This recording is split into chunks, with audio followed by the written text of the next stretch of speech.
What is up, guys? 391 here, and welcome to my live reaction and review to Detective Conan chapter 1026, because it was a precious thing.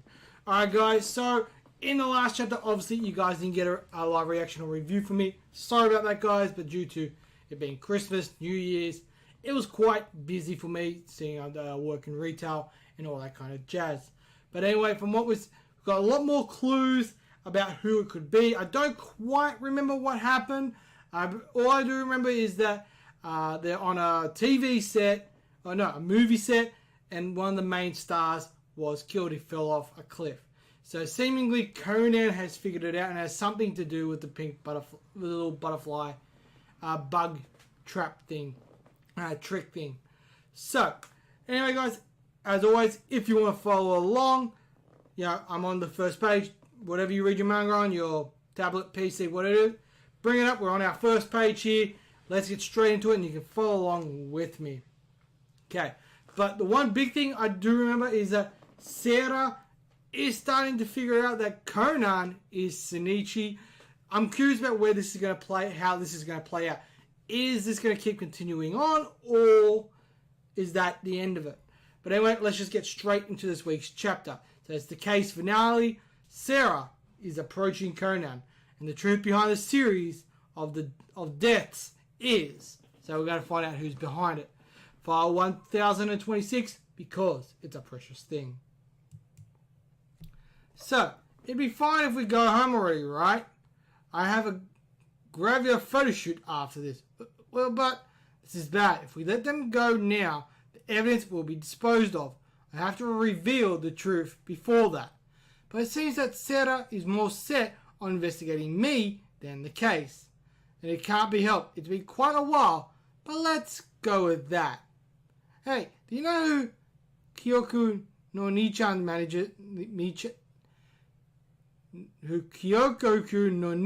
manager is? Sorry guys, a little bit of a tongue twister there. It seems that some producer from a TV channel wants to talk about Kyoko no Nichan's debut as an actor. You mean it?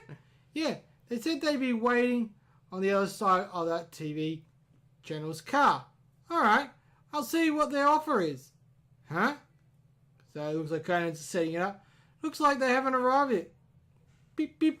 So he looks like he's going to knock out Sarah and use Sarah to basically solve the case. Okay. Sonoko? Not Sarah. Sonoko. Sorry guys, I'm mixing up people. So it looks like she's... Guess it can't be helped. Looks like Sarah-chan is being absent-minded. Shall I reveal it in her place?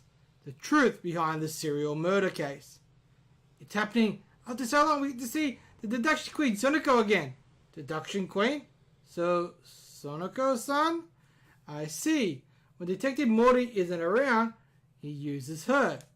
Makoto-san, don't let anyone come near me, since it'll disrupt my deduction. Yes. Hey, wait! So, I like it. Conan's like, yeah, Makoto, just stop her, because Sarah's obviously figuring out what's going on. Let's start with the first case, where the actor Tokuzono-san fell down from the fourth floor and died. So that's the first victim. The culprit flinched Tokuzono-san's smartphone, placed it outside the window on the fourth floor, and with some trick, they made Tokuzono-san, who was searching for his phone, get surprised and fall down. They must have set up the phone with some special ringtone and given it a call when Tokuzono-san reached out to pick it up. No, if the culprit did that, their phone number would be recorded in the call log. But that's the only trick that could have made Tokuzono-san for you. Not quite. I'm thinking it's got something to do with that little butterfly thing. Why do you think? Because we also got that from Makoto. He said that he heard that. So I got a feeling that what happened was he found the phone, picked up the phone, and then the thing went. They made him go, oh, shit, scared him, and then he fell off. So I think that's how that happened. Okay. Why do you think there were no scratch marks on Tokuzono-san's phone? It's because the culprit had a reason to go outside the window and carefully put the phone down. Though, rather than put it down, maybe it'd be easier to understand if I said hide something below it. I see. The prank item that looks like a butterfly. Okay, so it looks like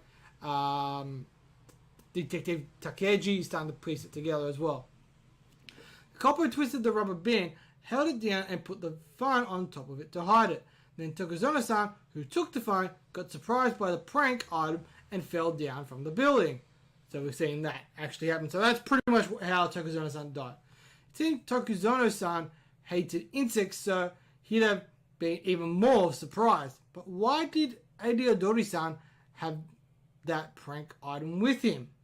That's the interesting thing. I don't think it was him. I think he found it. Coincidentally, the prank item that made Tokuzono-san plummet to his death flew through the window on the 4th floor into the room. And after the incident, Odori-san picked it up when he went into the classroom along with the inspector and the others. Isn't that right, Deduction Queen Gun? Yeah, Odori-san picked it up, used it to threaten the culprit, and got killed because of it. Is that true? But if that's true, if that's the trick, anyone among the staffers could have pulled it off, right? So how did Odori-san manage to pinpoint the culprit? He laughed when we were watching the video of Tokuzono-san's plummeting to his death. There was probably something in that video that indicated who the culprit was. Shall we have a look? Okay. Seems like PA Hoegi-san was already looking up at the 4th floor before Tokuzono-san even fell. That's because we were talking about how Tokuzono-san had probably already gone up to the 4th floor. I don't mean before, but afterwards. Although a person had just plummeted down, there was someone who was acting rather strange. No? It should be fine, no? It really packs a punch. It's too early. And then we got the replay of Tokuzono falling down. Yes. That person didn't follow Tokuzono-san's descent to the ground. Okay. I'm just going to have a quick look here, see if I can figure it out. Instead, they kept looking at the 4th floor. Okay. So the only one that's not there is the makeup artist. She's the only one that's not there, because we can see the actress, we can see the Sonoko, we can see Ran, we can see the PA, we can see the assistant director. And we also know that the director was just behind the camera, so the only other person we can't see is the makeup artist. So I got a feeling it's the makeup artist who's behind it. The makeup artist, there she is, yes. So if we look really closely, we can see that, well, everyone's looking up, everyone's looking down. In the last panel, she's still looking up. Alright, that's pretty much confirmed. Yeah, it's the makeup artist. She's the one behind it. The makeup artist, Abura Hideki-san, you are the culprit. You were looking in the direction of the prank item that you set up beneath the phone, since you'd have to retrieve it while the others were distracted by the body of the victim. But unfortunately, the prank item flew into the room, then got picked up by Odori-san, who ended up using it to threaten you. I kept silent and listened to you, but you're only blabbering nonsense. So she's laughing. So the actress again, if Hideki-chan is the culprit, how did she poison Odori-san? So when there were no traces of poison in either the shake or the straw that he drank from. Abura-san used that straw in her crime. If she cut off the part before the joint and sliced it vertically, she could have put it on top of another straw like a cap. Alright, so that's how she seemingly poisoned him. Right. Abura-san prepared the vertical sliced straw and laced it with poison beforehand. So she's still sneezing. Then she said that she couldn't take the allergy medicine without water in order to make the PA go buy some drinks. Of course, She had checked beforehand that the fast food chain where Odori-san usually bought the peach melon shake from was located near the filming location. Then she pretended to help distribute the drinks to everyone while discreetly taking 2 straws. She put the poison-laced end of the straw onto one of them, and then it was only a matter of getting it added to Odori-san's shake, which was lacking a straw. Afterwards, she would have only had to secretly retrieve the end of the straw, laced the poison while everyone else was distracted by the collapsing Odori-san, who embedded the poison, so basically swallowed the poison. Then the mysterious murder case where no trace of poison was detected from the shake nor straw is complete. So we see her picking up the other straw. So the reason she took Odori-san's phone at the same time was because there was a threat mail on it.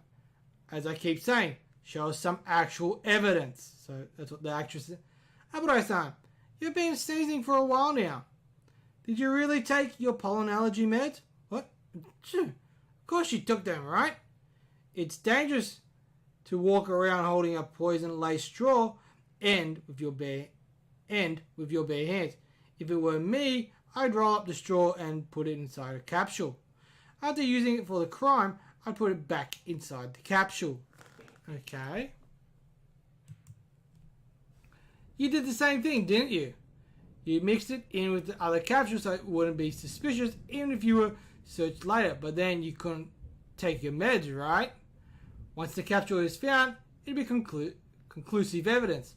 But you were lucky. The one who identified you as the culprit was Odori-san, whom you were also going to kill from the start. That's wrong. I prepared the poison straw as a backup in case. The plan to kill Tokuzono-san with that prank item didn't work. Okay, so it looks like she's pretty much coming to. She's obviously the culprit. We kind of figured it out as we went through this chapter because she was the only one. Since Odori-san took this same shake he usually drank, maybe it's true that I was lucky. Then you were really the one who killed both of them? But why? Could it be because of Nishibe, who died in an accident? Yes, that's right. The soap that squirts blood that Tokuzono-san set up to prank him, because of that, he remembered how he caused Junmei-san to be badly injured. That night, he couldn't catch even a wink of sleep. Okay. The next day, he said that he drove the car. Said that he'd drive the car to the filming location. I said to him, "Why don't you ask someone else to sub in for you?" But he replied, "If I don't go by myself, I'll cause trouble for someone else again." Okay? So he was sleep deprived, and that's what caused him to have his car accident where he was killed. I was of 2 minds on whether or not to kill him for the longest time. Unlike your production assistants, we actors can't be replaced so easily. But I decided to do it upon hearing his words today. I had to make him apologize to Nishibe-kun in the netherworld. Alright. So basically she's doing it out of revenge. Wait! Huh? So she's taking off. She's running, she's taking off. Hey, open the door. Let's say, open the door. So we've got Ran, we've got Monoko, I think. No. Sonoko's boyfriend. Alright, let's keep going. She's taking off. Sonoko's out. Crap. She's going to crash the car to the abandoned school building and kill herself. So it looks like she's going for like a... So we've got Seta jumping on the car. Okay, she's kneeling. Huh? Ah. Crap. Seta-chan. Ah. So it looks like Sarah's jumped off. Kyokoku-san. So Kyoku, he's grabbing the back.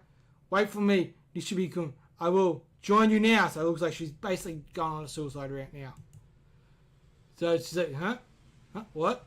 No way! Kyoku's literally lifting the back of the van. Dude, how strong is... Ran-san, hurry! So he's like, and so Ran's like, looks like Ran's going in. Bang, she's broken the glass. She's dragged Hanaka-kun out. Phew. You fool. I wanted to die and join Nishibe-kun.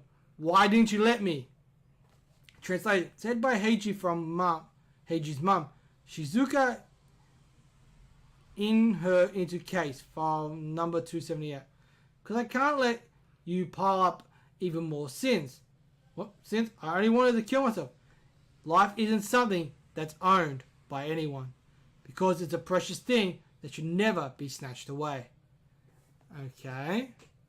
Interesting. I like how Ran says that. That's pretty solid. Well, I just borrowed these words from my friend's mother. So that's where the translation note comes in. So you got her crying. She's good. Very photogenic. She reminds me of Fujime Yukiko in her younger days. Maybe I'll scout her. He should be first though, right? He even stopped the car that was rushing into the abandoned school building single-handedly. So she's like, ooh, yeah, it's the birth of a new star. A few days, Ran uses the words she once heard from Heiji's mother. A few days later, I arrest you for obstruction of justice. Cut. This is terrible. You're stuttering too much. I'm so sorry. I guess he's not actor material. Makoto-san's so cute. So it looks like Makoto is taking the play of Tokuzono-san. I like that. Okay, the series will be on break until February 13th. Alright, so we've got a couple week break now until the next chapter comes out. But anyway, guys, let's just jump straight into the review now, guys, and I'll see you there. Alright, guys, so Chapter 1026, we found out that it was the makeup artist. She was behind because she wanted revenge on Tokuzono-san for killing him, basically. He played a prank on him, which was, basically was a soap that basically, as he used it, it squirted out blood. It caused him to remember the fact that he actually killed a PA and basically freaked him out. He didn't get enough sleep that night, and still, that next morning, he still decided to drive, end up having a car accident, and end up dying in that car accident. So the makeup artist, who was his partner, basically decided that no, I'm going to get revenge on him. And what basically made up her mind was that the Tokuzono-san said to the PA, look, I'm an actor, you can't replace me, we can just replace you PAs, right? So that was basically like, no, I'm going to make him apologize to Nishibe-kun, who in the underworld. So that's how she was taking her revenge. So the way that Conan basically figured it out was, or that Odori, the second person that she killed, figured out was when they were looking on the screen, when Tokuzono-san fell and hit the floor, everyone's looking down like, holy crap, he just fell. But she was still looking up at the fourth floor. So that was pretty much the giveaway clue, right? That basically, we did see that in the, I believe, the second chapter, where we start getting all the clues. That was the giveaway clue of who was behind it. Fortunately, I didn't notice that, but I did notice it in this chapter here. Once, obviously, I read it, and everything's started to really add up to, yes, it was her. The way she managed to kill Odori was basically by cutting a straw, slitting it down the side, and then lacing that with poison. And then what she did to get rid of it, she put it into one of her allergy tablets. And seeing that she put it into it and there was no discernible marks on the thing, she couldn't take her allergy meds to basically stop her sneezing, because she might accidentally take the one that has the poison straw in it. So that's the main reason why she was sneezing so much in this chapter. And that was another hint as to why she was the culprit. But yeah, so pretty much simple. Once we found everything out, it was pretty obvious that yes, it was her and how she did. The only one that was pretty difficult to do was Odori. I had to figure that one out. But with a little bit of creativity, we probably could have figured that one out as well.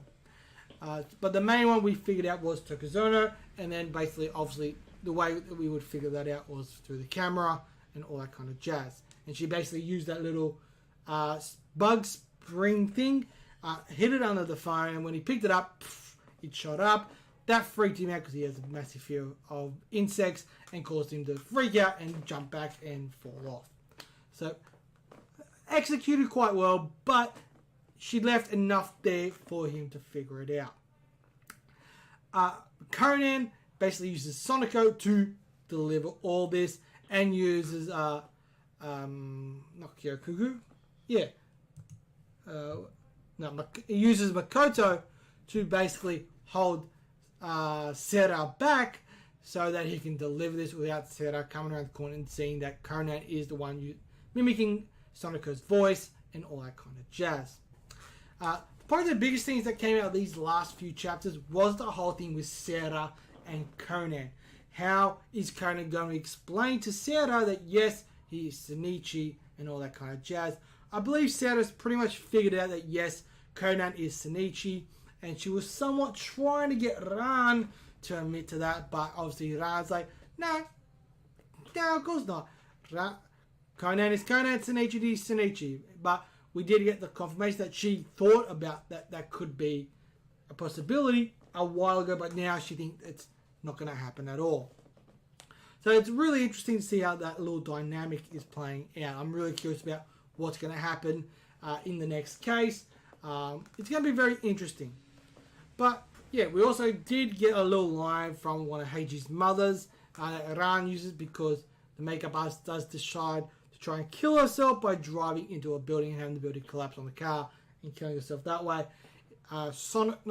Sera, Makoto, and Ran basically save her, pull her to safety, and then she ends up being arrested and taken away.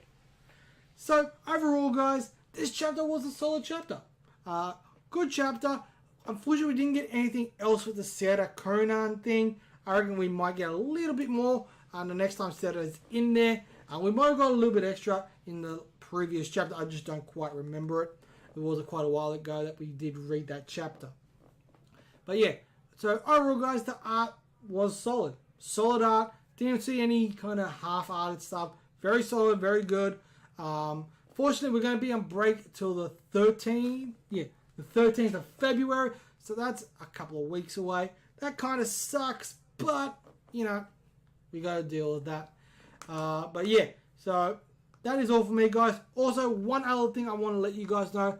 Haiku, Black Clover, The Promised Neverland, all those videos, they will come out on Monday because I got a pretty busy weekend. So Monday, I will make those videos and they'll be up all on Monday. But anyway, guys, that is all for me. I should probably give this a score. Overall, I'm going to give this 3 stars. Just a bit better than average. Not much better. That's about it, guys. And as always, guys, I'm Free01.